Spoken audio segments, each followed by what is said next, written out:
Welcome, everyone. Thank you for joining today's discussion on scaling resilience hubs and the launch of a new toolkit for a climate-ready North Front Range. I'm Libby Zamaitis, and I am the Senior Manager for Resilience Programs and Policy at Center for Climate and Energy Solutions, or C2ES. Before we dive into today's program, I want to share a few details of the webinar. The format of today's event will begin with a welcome from C2ES President Nat Cohan, and then we are honored to have Colorado Governor Jared Polis join us with keynote remarks. Following these, I will provide a brief introduction to the new toolkit, and then we'll hear from a panel of local leaders on their perspectives and efforts to advance resilience hubs in Colorado. The time for audience Q&A will be at the end of the webinar, and we will try to get to as many as possible. So please submit your questions into the Q&A portion of Zoom throughout the discussion. You'll see a little Q&A button on the bottom. We'll use the chat to post some links to different resources in the toolkit, but the chat will be turned off for attendees. We have also enabled closed captioning, so to access that feature, just click on the button at the bottom of the screen with the two C's. So a reminder that we are recording today's conversation, and we will share it back via email and on C2ES's YouTube page later this week. So now, without further ado, it is my pleasure to introduce C2ES President Nat Cohan to kick off today's discussion. Nat, take it away. Well, thanks very much, Libby. As Libby said, I'm Nat Cohan, the president of C2ES, and it's really a pleasure to be with all of you today. We've got a great program and can't wait to get started on it. I want to just share a brief introduction, and then I'll turn it over to Governor Polis. So for those of you who are new to C2ES, we're a nonprofit, nonpartisan climate policy organization. We talk about our mission as being to secure a safe and stable climate by accelerating the global transition to net zero greenhouse gas emissions and a thriving, just, and resilient economy. And that last word is key to today's webinar. A foundation for our work is our Business Environmental Leadership Council, a group of mostly Fortune 500 companies leading on climate action from across the US economy.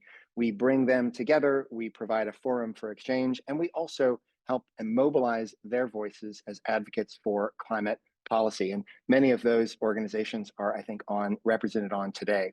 One of the areas where C2ES has worked and provided thought leadership for many years is on climate resilience, including work to understand and address climate risks and opportunities at the local level, and to help communities collaborate with a variety of stakeholders to make progress.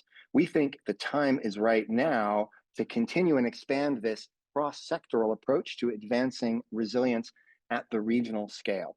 So through the Climate Resilient Communities Accelerator, C2ES is supporting leaders in key regions around the country to take action, create new opportunities for stronger and better partnerships, reduce barriers to identifying and accessing resources, and identify federal policy needs that can accelerate resilience at the community and regional levels. We're leveraging our deep expertise, our track record of convening successful regional discussions, and our business relationships to do all of this. Now, as Libby will share, the Accelerator is designed as a multi-year initiative to engage decision makers across sectors in regionally focused, hazard-based, and action-oriented convenings to accelerate action and advance climate resilience in neighboring jurisdictions that face similar risks. We've centered economic prosperity and the climate-related challenges that threaten that outcome. Through this process, we've highlighted regional examples of climate resilience efforts that also link economic development and economic benefit. Today, of course, we're talking about the North Front Range of Colorado, a region that's already felt the impacts of a changing climate during the Marshall Fire, extreme heat events, and even in public safety power shutoffs. In the face of these increasing extremes and other disruptions, cities and towns are looking for solutions that will help them to thrive in a changing climate. Now, historically, the federal government, through FEMA, the Department of Energy, the Environmental Protection Agency, and other agencies, has been a significant source of funding for financing resilience and adaptation investments. The transition to the current administration is creating some uncertainty about the availability of those resources, and we'll see how that evolves in the coming months and years. This changing policy landscape underscores the need for local solutions like community resilience hubs that are driven from the bottom up, but they can be accelerated by supportive efforts from state and local governments. Resilience hubs are one tool that communities like those in the Front Range are using to prepare for worsening climate impacts. These hubs can take many shapes and forms, but at their core, they are enhanced community serving facilities that provide important services and resources to residents on a daily basis, as well as during and after climate disasters and other emergencies. When the accelerator kicked off in Colorado in 2023, local stakeholders identified resilience hubs and microgrids as two of 7 key action areas to advance resilience in the region spanning Denver up to Fort Collins. Through a series of collaborative events in 2024 to inform, connect, and empower key stakeholders in the region, C2ES has developed a new regionally tailored resource called the Resilience Hub Toolkit for a Climate-Ready North Front Range to help guide the development of community serving resilience hubs. And Libby will share more about the toolkit shortly. But before I hand it over to our keynote speaker, I want to thank a few groups here. First, to all the great folks that have participated in the accelerator activities and convenings, thank you for being early adopters and collaborators to build and pilot this new program with us. We've been so inspired by what we've learned from you, and we're excited to continue these great relationships and to take what we've learned to other regions as we scale the accelerator program across the US. I'd also like to thank Bank of America for their generous support of the accelerator since its launch. And our friends at AT&T have also provided a great deal of time and support in working alongside local leaders. With that, I'm so pleased now to introduce Governor Jared Polis. Governor Polis is an entrepreneur, a business leader, and a dedicated public servant and a climate champion. He served 5 terms as the United States representative from Colorado's 2nd Congressional District from 2009 to 2019, and then was elected to governor of Colorado in 2018 and re-elected in 2022. He's also the current chair of the National Governors Association. Under Governor Polis's leadership, Colorado continues to lead the way on so many aspects of climate policy and a clean energy future, including taking action to build climate resilience and adapt to the realities of a changing climate, including with expanded fire mitigation efforts and building out Colorado's arsenal of firefighting tools. So that track record of leadership and a focus on resilience makes Governor Polis a perfect person to kick off this webinar. It's a real pleasure to have you with us, Governor. And I also want you to know on a personal level and an organizational level that your teams across state agencies have been vitally important to the progress we've made together through the Climate Resilient Communities Accelerator. Thank you for your partnership and your team's partnership. And thank you for being with us here. Over to you, Governor. Hi, Nat. Thank you for the kind introduction and thank you for this amazing work. And especially all the local partners working together on the first Climate Resilience Communities Accelerator. And that's really a great example of how the work we're doing in Colorado is leading the way with collaboration and innovation for a sustainable and resilient and vibrant future for our state, for our region. We're really focused on building resilience to adapt to the realities of the changing climate. And Colorado is a state with a climate dependent economy. 2 of our largest sectors, outdoor tourism, skiing, agriculture, our biggest export, are climate dependent sectors. So we have a lot at stake here, as well as, of course, responding to extreme weather events, including wildfires. And we're really looking at every angle. Of course, we're proud to lead the way in building a clean energy future. We'll be at 80% renewable energy for our grid by 2030. We are the leading nation state in the country in electric vehicle sales, which we're very proud of. And of course, we're also expanding fire mitigation efforts, boosting our arsenal of firefighting tools, aircraft, and on the ground. We've established really thoughtful planning teams that support this mission. We established an Office of Climate Preparedness in my office. We were one of the first states to do that, tasked with the interagency work to better prepare Colorado for the changing future. We also have a Colorado Resiliency Office at our Department of Local Affairs, our housing office.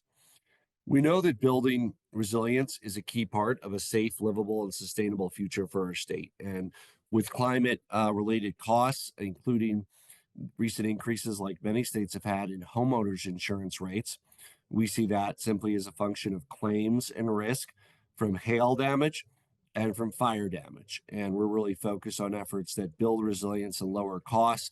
An example would be hail proof roofs. Another example is increased community and home level fire risk mitigation. And we're working hard at the state level to better prepare for this future that's already here in many ways. Our local communities and local infrastructure are on the front lines of this challenge. And that's why your effort, this effort, your engagement, your thought leadership is so important. Building out the network of safe places for our residents to find refuge, promoting local preparedness has a very important, tangible impact that will undoubtedly support Coloradans and our goal of becoming one of the safest states in the country. This work has just begun, and its importance will continue to elevate in the years to come. Thank you for your partnership and your thought leadership and your deep commitment to this important work. Thank you. Well, thank you, Governor, and really appreciate those words and all of your leadership on this and that of your team. We look forward to continuing our collaboration with you and your team and with all the folks in the accelerator. So thanks so much for joining us and for your leadership. I am now happy to turn it back to Libby to give us a first look at the new toolkit we're releasing today. Back to you, Libby. Thank you, Nat. Thanks so much, Nat, for sharing the context of C2ES's approach and our Resilience Accelerator in Colorado. And again, many thanks to Governor Polis for inspiring us on how state leadership can support local resilience. So now I'll briefly introduce our new toolkit, just launched today, what's exciting about this effort and the region, including some of the people you're about to hear from next on the panel. Resilience hubs are emerging across the country. Just last week, the Alliance for a Sustainable Future, a joint effort of C2ES and the U.S. Conference of Mayors, released a new report that features resilience hub case studies from across the country, including one in Denver. So you can download that using the link in the chat. Last year in Colorado, a group of stakeholders wanted to explore what resilience hubs could look like in the Front Range and how community spaces could be enhanced to help residents prepare, withstand, and recover from regional hazards like wildfire and extreme heat. Our process to create the toolkit drew on existing resources, many of which were from the Urban Sustainability Directors Network, and is tailored to the region with input from over 65 key stakeholders, who all have a role to play in leading and supporting resilience hubs. Next slide. So C2ES went on a journey of learning together in collaboration with stakeholders across sectors, including representatives from around a dozen local governments, a range of community-based organizations and NGOs, state and federal agencies, and private sector companies from the consulting, energy, finance, healthcare, and technology worlds. Before we began the process, we didn't have a great sense of the state of resilience hubs in the Front Range, and now stakeholders have a better understanding of what's happening, including in their own communities. Next slide. In the beginning, we asked ourselves, what exactly is a resilience hub? And quickly learned that the answer isn't that simple. I say that because hubs are like snowflakes, and no two are exactly alike. What we did learn is that hubs are both customizable and collaborative and should be developed to meet the needs of the local community. Again, both daily and during disasters. As the impacts of climate change intensifies, these communities will need safe and accessible places to go during wildfires, heat waves, power outages, and other disruptions. So what is a resilience hub? It's a community serving facility that has been further enhanced to provide critical resources to residents, both on a day-to-day basis, as well as before, during, and after climate disasters and other emergencies. And one key strategy of a hub is to build capacity daily during blue skies to ensure that the community can respond swiftly and effectively when emergencies or gray skies occur. We also explored microgrids as an advanced and optional component of a hub that provides further energy security. Next slide. While developing this toolkit, we also asked, what is the state of play in this region? Where are resilience hubs popping up and why? we identified a whole set of efforts that are established and in development, priming this region for a more coordinated network approach. Most of these hub efforts are led by community-based organizations and local governments, but we also found electric utilities adding microgrids to critical community assets and emergency services across the region. Many of these innovative efforts are highlighted in case studies throughout the toolkit. Next slide. So together we explored what it takes to develop a hub, including supportive partnerships and resources, and the many opportunities available to communities in Colorado and beyond. We took a deep dive into how a hub's location, components, and programming can best serve vulnerable communities in the face of hazards like wildfire and heat. Next slide. So you can explore all of this and more in the toolkit. Please take a look and share it with your colleagues and neighbors. We're excited to see how folks end up using this new resource. So next we'll hear from a panel, a whole spectrum of what supporting a resilience hub can look like in practice, ranging from those just beginning the conversation to others further along in the process, and get a sense of some of the resources out there that can help facilitate the emergence of resilience hubs in Colorado and beyond. So now I'd like to introduce our 4 fantastic panelists. First, we have Gloria Cat, the Executive Director of the Family Center and La Familia. Andrea Savage, Co-founder, Associate Director, and Community Organizer of Commune. Allison James, Disaster Preparedness and Recovery Manager of the Town of Superior. And Ann Miller, the Director of the Colorado Resiliency Office. Each panelist will have about 5 minutes for opening remarks, and I'd like to ask that you each introduce your organization and its approach to resilience hubs. And then you can turn it back to me and I'll introduce the next speaker. And just a reminder to attendees, you can continue to submit questions through the Q&A portion at the bottom of Zoom. So we'll start with you, Gloria. Thank you so much for being with us. I'll turn to you now. Good morning, and thank you very much for having me here today. And thank you, Governor Polis, for your leadership as well. My name is Gloria Cat, and for the past 5 years, I have served as the director of the Family Center La Familia, a family resource center located in Fort Collins, Colorado. And I would like to start by saying that I am new to the concept of resilience hubs, and I truly appreciate Libby and her team for introducing me to the toolkit and the amazing work that C2ES is doing in Colorado. Last November, I had the privilege of attending the Resilience Hub workshop in Louisville, and I was very, very impressed by the extensive efforts and dedication that have contributed to making this toolkit possible. So thank you again. Next slide, please. Okay, so as I was reading the toolkit, it became clear that our center aligns perfectly with the definition of a resilience hub. For the past 30 years, our center has been a pillar of support for working families here in Northern Colorado. Our center offers an early childhood education program for about 60 families, bilingual case management services through our family support program, and a leadership development initiative called My Voice, which empowers the residents of 10 mobile home parks here in Larimer County to become leaders and drive positive change in their own communities. So pretty much each year we serve over 800 households through our programs and services. Here's an example of how last year 455 families received utility assistance through our Energy Outreach Colorado program, and about 60 families participating in infant car seat safety classes. 366 families received food bags, and 95 families completed health screenings here at our center. So as you can see, our center is seen as a safe and trusted location for the many families living in this area. So next slide, please. Okay, so right here, what we are seeing on these pictures is how our center is attuned to the needs of the community. During the pandemic, our center functioned as a resilience hub by providing COVID-19 tests and later becoming a vaccination site. We also distributed face masks and protective equipment, kits, and health information to the residents. As I was hearing before, we are not exempt from climate change. Northern Colorado faces significant threats from climate impacts, especially extreme heat.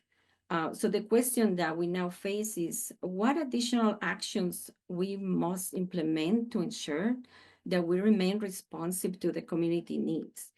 How do we raise awareness and inform our community members? How do we engage the new generations? That's why I put a picture of Javi. Javi goes to our early childhood program, and how are we, sharing all this amazing information, and how can we be energy efficient as well, right? We need to talk about energy as well. Next slide, please. So what we're seeing here is it might be a little bit scary when you read the toolkit, and there are many, many concepts that you're probably not very familiar with. And that's something that happened to me. So I'm sharing my experience, and I would like to encourage anyone willing to make a few changes. It could be a very small change or a very big change. What we have been doing at our center, we have already taken several steps to increase our facilities' energy efficiency. 4 years ago, we installed LED lights, and 2 years ago, we upgraded the HVAC system. And just last Saturday, Efficiency Works conducted an energy assessment at the center. It was revealed to us that we are losing a significant amount of energy through the north-facing windows, which is very common, right? So we're getting the help from Efficiency Works, from Brett. He's helping us identify rebates and potential funding options to replace those windows. So hopefully, maybe next year we can share that we made that improvement to our facility. So really what I want to say moving forward is that we are going to continue referring to the toolkit for additional guidance. And I am no expert on microgrids, but I hope that I can connect with someone who could help me navigate funding options and partnerships. And it would be amazing if we could still provide childcare and all the essential services if we were to experience a massive power outage here in Fort Collins.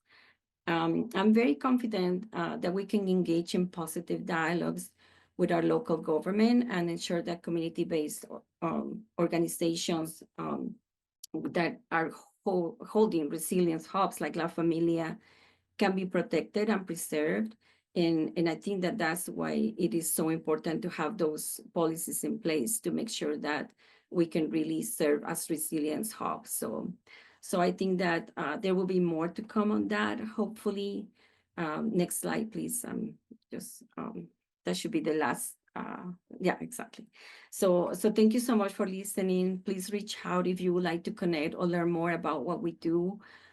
Please stop by or schedule a tour. You know, we're always happy to show you where we are and the location and how we connect with the families in this amazing community. You can also check our website and our social media. So yeah, that's all I have to share right now. And I hope that we can be seen as a resilience hub model from now on. Thank you again. Back to you, Libby. Thank you so much, Gloria. It's really great to learn how your organization has already been serving the community for a long time, but how learning about the concept of resilience hubs has maybe made you think about new opportunities and new ways to enhance your center. So thank you. Next, I'd like to turn to Andrea. It's so inspiring how Commune is designing a new hub from the ground up in Denver. So I'd like to invite you now to share your approach. Hi, everyone. My name is Andrea Savage. I'm the Associate Director and co-founder of Commune. So Commune, you can go to the next slide already. Commune is creating a community center at Loretto Heights. I live in the community as well as the other co-founders that started this organization. So in 2017, a large piece of land, 72 acres, went for sale. It used to be a Catholic school run by the Sisters of Loretto. It was sold to a developer in 2017, and myself and a few neighbors got together because we knew that our neighborhood was going to change. We knew that displacement and gentrification were very likely with the sale of this much land for housing development. So we got together in our living room and talked about what does our community need to be able to stay resilient in this time of change. So originally we were focused mostly on economic vitality and sense of belonging, and have grown to include climate resilience in this work as well. You can see that this piece of land kind of bridges low income, high density housing on the eastern side, and then single family, higher income housing on the western side. And so this location for a resilience hub is not only to provide resources on blue sky and gray sky days, but also bring the community together, because we believe that community resilience is not only, having electricity and having food to eat, but also having strong relationships across difference that can help us weather the storms. You can go to the next slide, please. We're working in a community that has a lot of different diversity across language, culture, income, age, generation, especially. So over the past 5 years, our organization that was launched out of those community conversations, we talked to 2,000 individuals in our community in Arabic, Vietnamese, Spanish, and English, and found what kind of resources does our community need to be able to stay in their homes and be resilient in times of change. We've since launched 5 programs. We have mental health across the lifespan, case navigation, which does some of those things that Gloria was talking about, like the economic support for light and energy needs. We have community organizing and leadership to ensure that our community has the skills and the power to make decisions for themselves and advocate on state and local level. We have a food sovereignty program where we do a drive-through food bank, and as well as a garden program, and economic vitality programming, again, working to make sure that people have the resources, including income, they need to be able to stay in their homes. Next slide, please. So after we launched our programs, we're currently renting out a church where we do all of our programming right now. We also purchased a 40,000 square foot historic building on the Loretto Heights campus. Again, that's right in between those 2 neighborhoods with all that economic difference. And we've been listening to the community more about what do we want to have in our community center.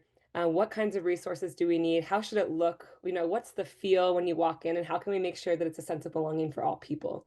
So we've held thousands of community conversations, tours, community meetings, focus groups, etc., down to the details of like where should the bathrooms be placed and how should they be welcoming to all. How do we ensure that language accessibility is prevalent throughout the building, and making sure that the people who already live in this neighborhood feel a sense of belonging in this space while we welcome up to 3,000 new neighbors. Next slide, please. So as we started to develop this community center, we recognized that climate resilience is a huge piece of economic resilience and social resilience. Southwest Denver is impacted by extreme heat and poor air quality, especially because of the Arapahoe power plants just downstream from us. We also are working on water scarcity, air quality, and other resilient things in our resiliency factors in our community.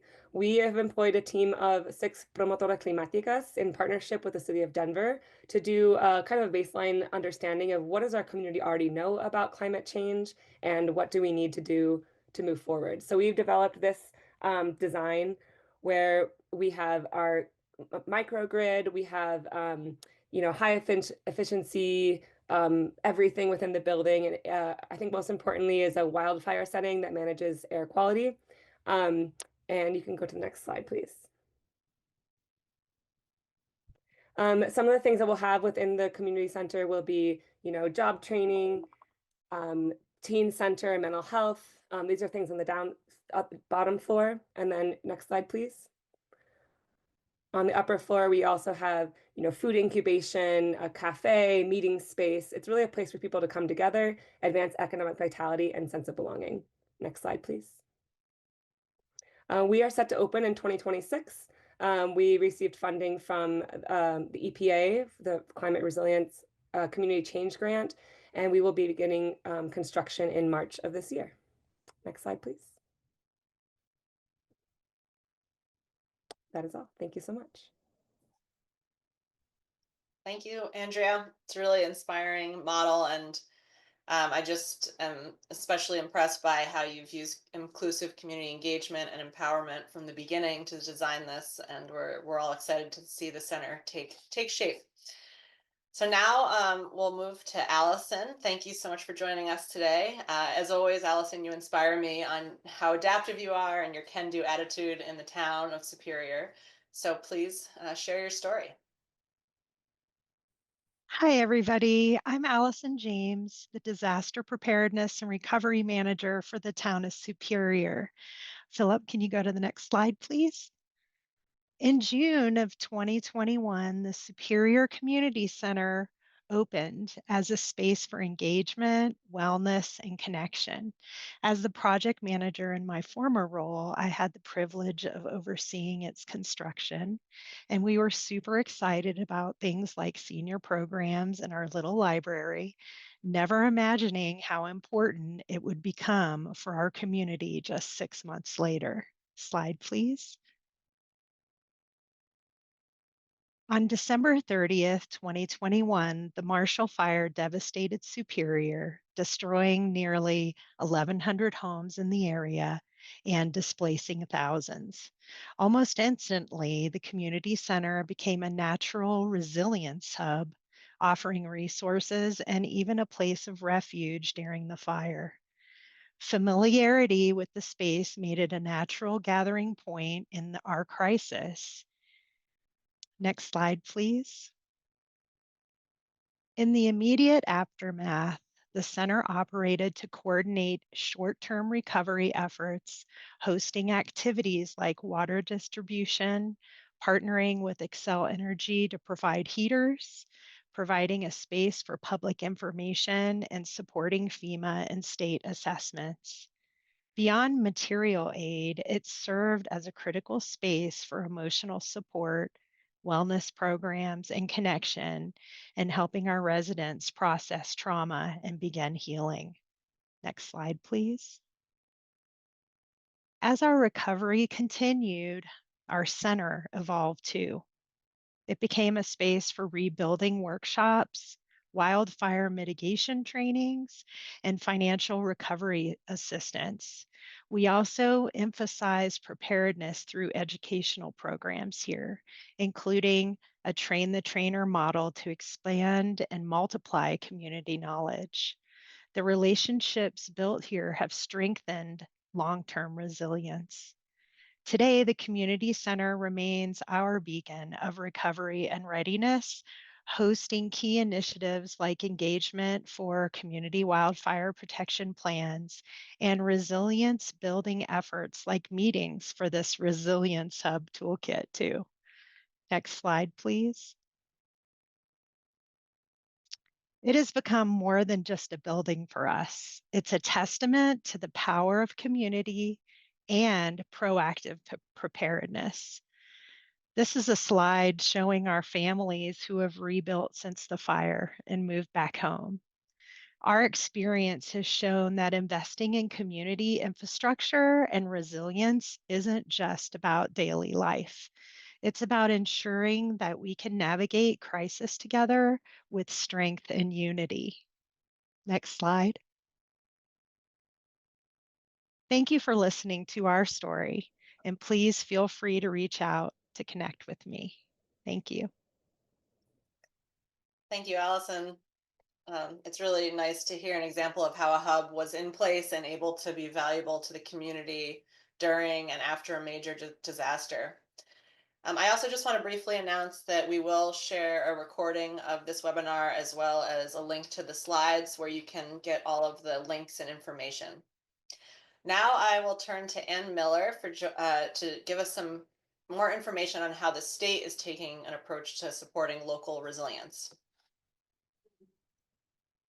Hi, really excited to be here. My name's Ann Miller. I'm the director of the Colorado Resiliency Office, and we're at the state of Colorado's Department of Local Affairs. And we've been so excited to support the North Front Range Accelerator since it launched over a year ago.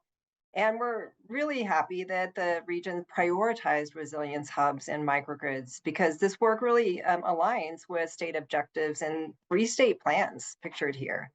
So the plan that's linked on the left, the 2020 Colorado Resiliency Framework, out of our office, calls for growing a network of resilience hubs. And so we're thrilled to announce that the framework 5-year update will be taking place this year, and we welcome the region's involvement to shape what the next 5 years looks like in this work.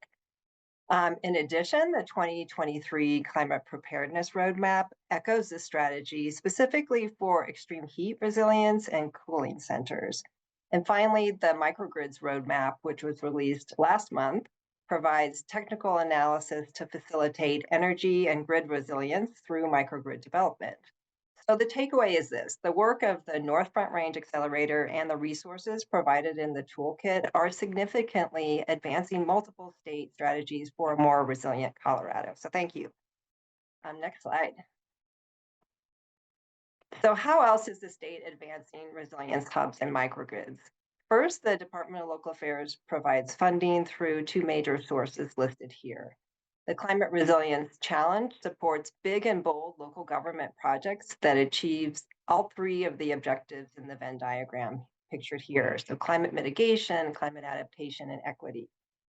To date, we've awarded over $70 million in funding total. And of that, 12 million has gone to 7 different resilience hubs across Colorado, and 4 of those 7 are in the North Front Range. And as you can see, recreation centers are trending as a popular place for resilience hubs.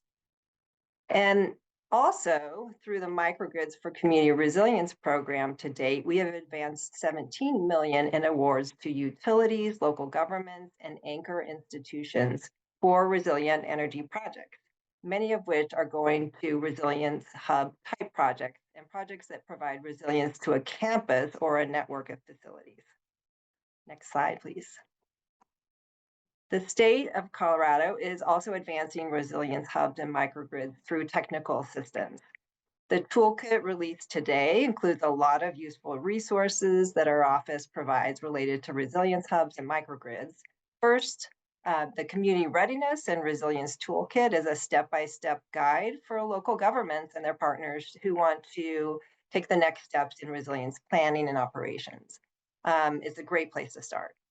The Microgrids for Community Resilience program doesn't just fund construction projects, we also fund planning processes and provide Microgrid 101 resources, and there's even a microgrid vendors list serving Colorado. The Colorado Resilience Office also helps facilitate a community-informed critical infrastructure and facility prioritization process to help communities identify and prioritize their critical facilities like resiliency hubs and microgrids to make sure these large investments are made strategically with input from a range of interested local parties. This process can also be completed on your own, and there's a link that you'll receive later that provides guidance on this resource so you can do it yourself. Next slide, please.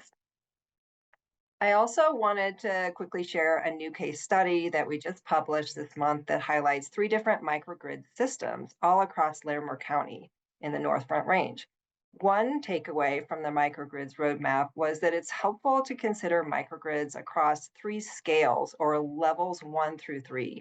The first level is a microgrid on a single building, which could fit the resilience hub model.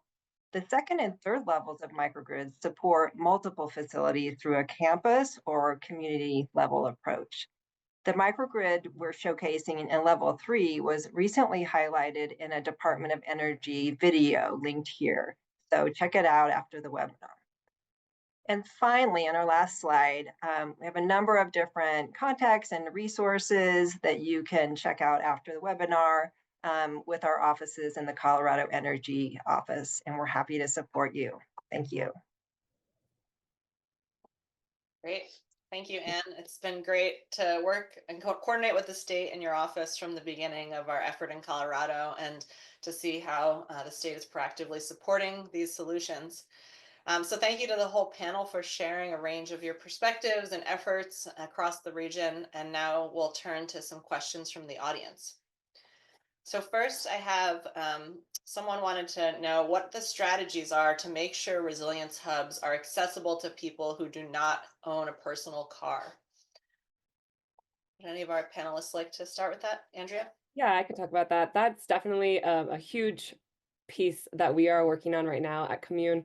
Currently, we are working with people on ride shares. So we do pay whenever we have a decision making by the community, like a community meeting or a focus group, we make sure that we provide transportation stipends. Not all people feel comfortable taking the bus or an Uber or such if they don't have cars. So we work with community members, community leaders who are interested in making extra funding to do like car shares. So people are able to pay the $10 that they get from the stipend directly to the person who's driving the car. In addition, we're working with the city of Denver to purchase on some funding to purchase a like microbus that we'd be able to do small, routes of pickup, especially for after school, for people to be able to access our community center, as well as working with the state on transportation options for this area. We are lucky that there will be a new rapid transit line on South Federal Boulevard, which is right next to our community center, but still working on that last, let's say, quarter mile to make sure that people can get to the community center. Thank you, Andrea.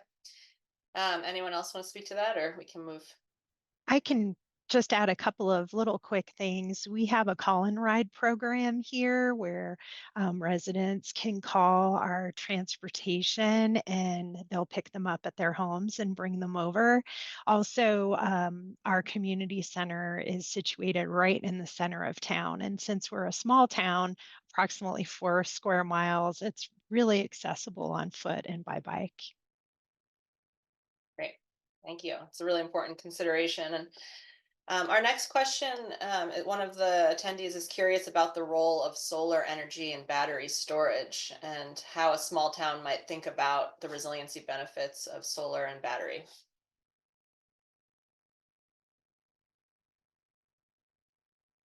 Well, I can start. There's a lot of benefits for pairing those, a lot of good examples out there as well. And we really encourage creative use of achieving multiple benefits with projects. So definitely pairing solar energy and microgrids and resilience hubs all really makes good sense and has so many benefits from reducing energy costs potentially in the long run, and all the environmental and health benefits that go along with that. It also makes me think about reliable power during grid failures, thinking about reliance on gas or diesel, which can be kind of scarce in disasters, cost savings and efficiency. I mean, I think there's so many different points that we can hit on with that question. Thank you. Next, we have what are some tips to engage with your emergency management departments? So these hubs are seen as supporting and legitimate pieces of emergency infrastructure. Yeah, I can also jump in, and Allison, you probably have some thoughts there as well. So yeah, our state emergency management office, they manage the FEMA hazard mitigation grant program, and resilience hubs are an eligible project. And on FEMA's website, they have highlighted resilient hub projects before for various programs that they fund in hazard mitigation efforts. So we work closely, at the state with the local emergency managers as well as our state partners.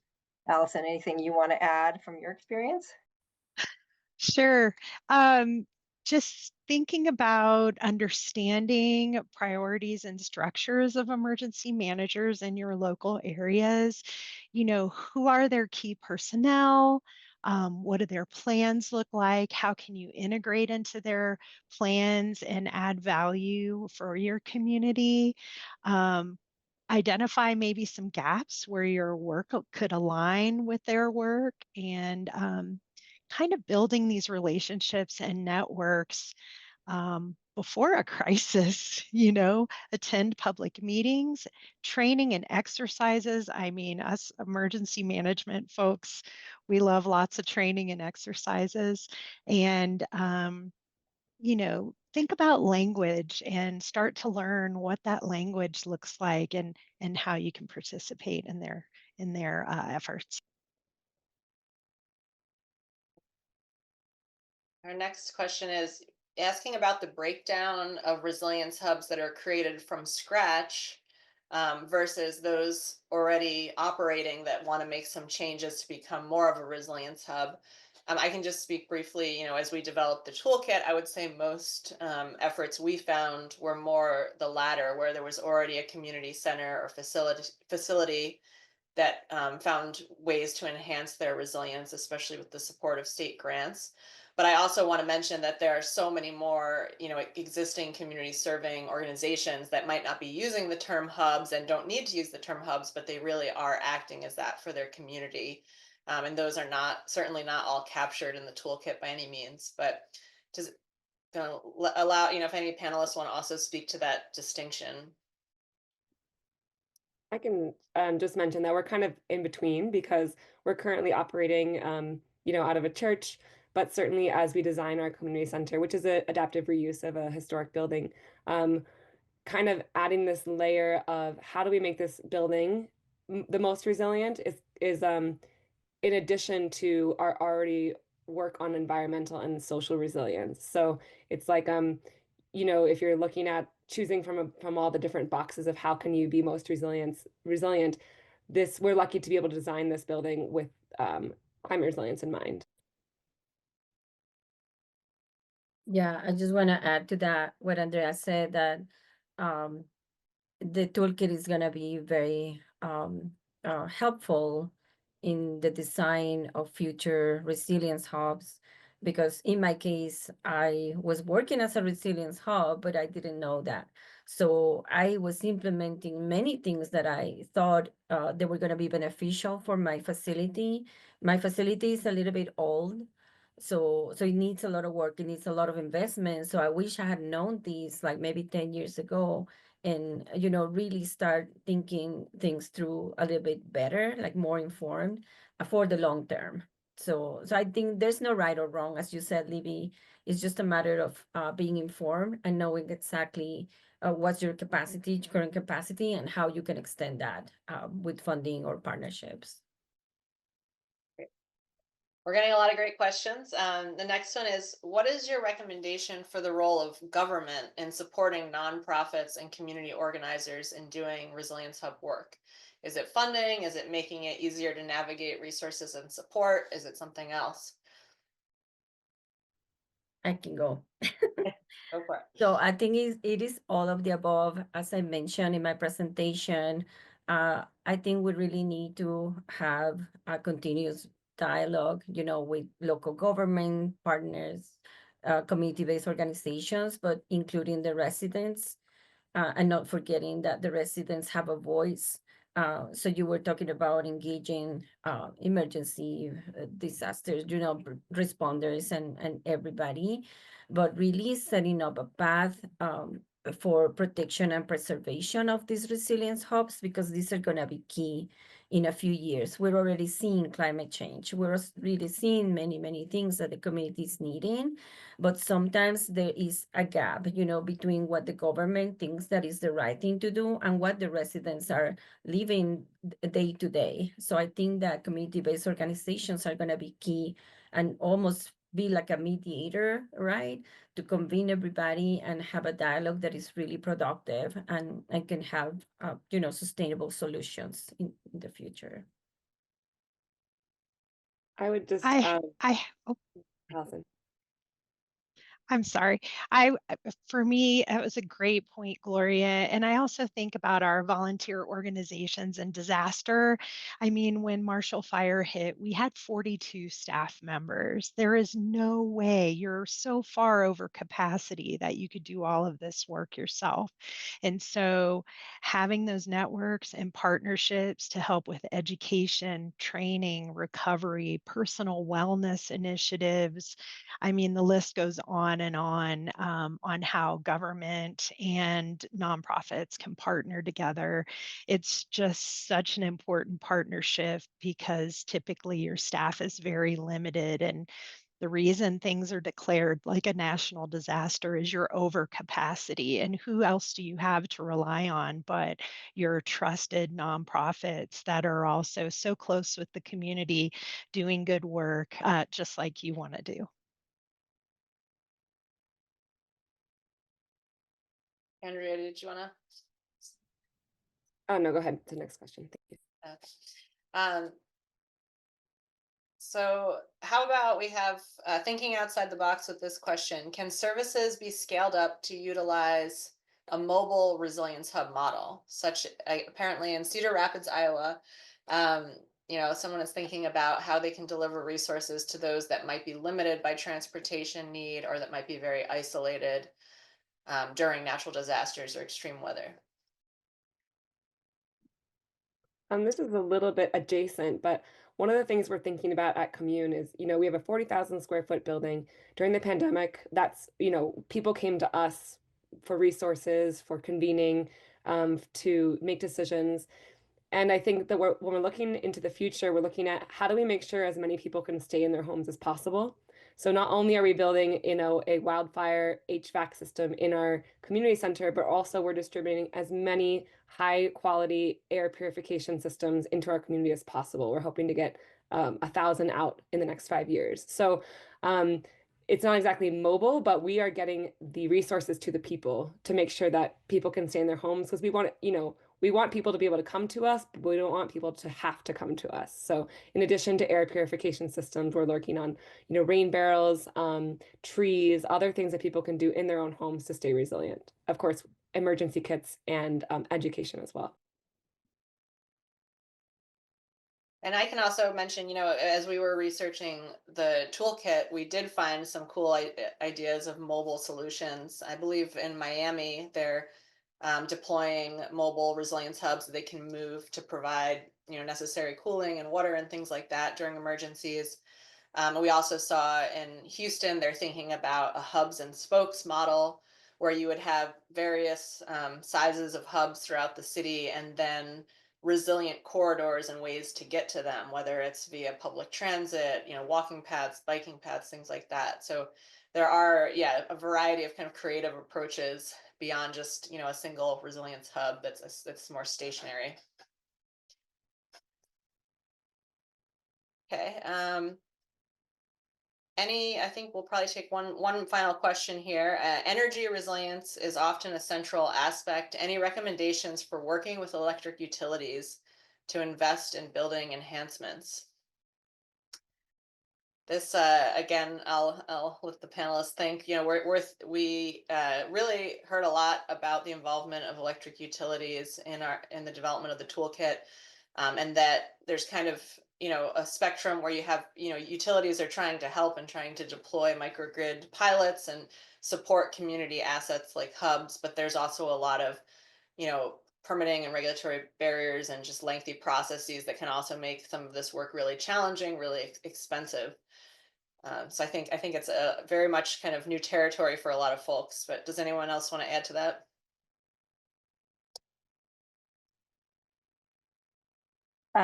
Just to reiterate the importance of kind of an all hands on deck approach. So we, through the Microgrids for Community Resilience program, do work with utilities and have seen some really good partnerships with local governments and other local partners in some of these solutions. So they definitely are part of the solution and are driving some of this good work. Well, this has been great. All these questions to the audience. Sorry we weren't able to get to all of them, but just one final question to the panelists. Is there anything that you want to share in terms of like immediate next steps you're excited about, ways you might be sharing the toolkit, or people that you're going to talk to and that could help give other folks on the call ideas?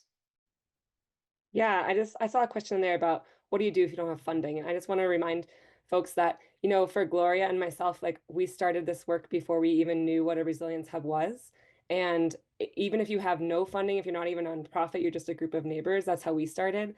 I think the core piece of a resilience hub is a place that people know where they can go that's safe. And so if you can do that in your home or in a church or in a rec center, that's the first step. And I bet across your community, there's lots of resources when people come together.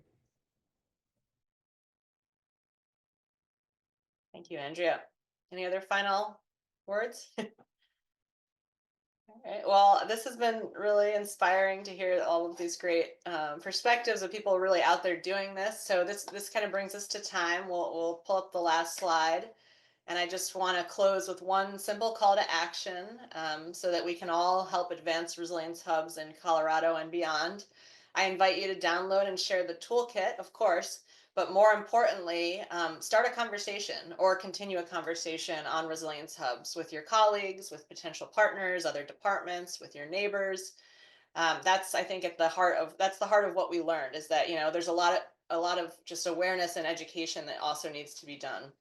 So again, I just want to thank Nat and Governor Polis and all of our presenters for joining today. And then a special thank you to all of our stakeholders in Colorado for creating the toolkit with us. And some of you have been working with us since 2023. And of course, Bank of America for providing the support so C2S can do this resilience work in the Front Range. As a final reminder, we will email and post a recording of today's webinar, as well as put it on the YouTube page for C2ES and share out the slides and any additional links and information. You can use these links to follow C2ES to learn more and see more updates on the toolkit, as well as all of our other work to advance practical climate solutions. So with that, thank you all for joining us, and please enjoy the rest of your day.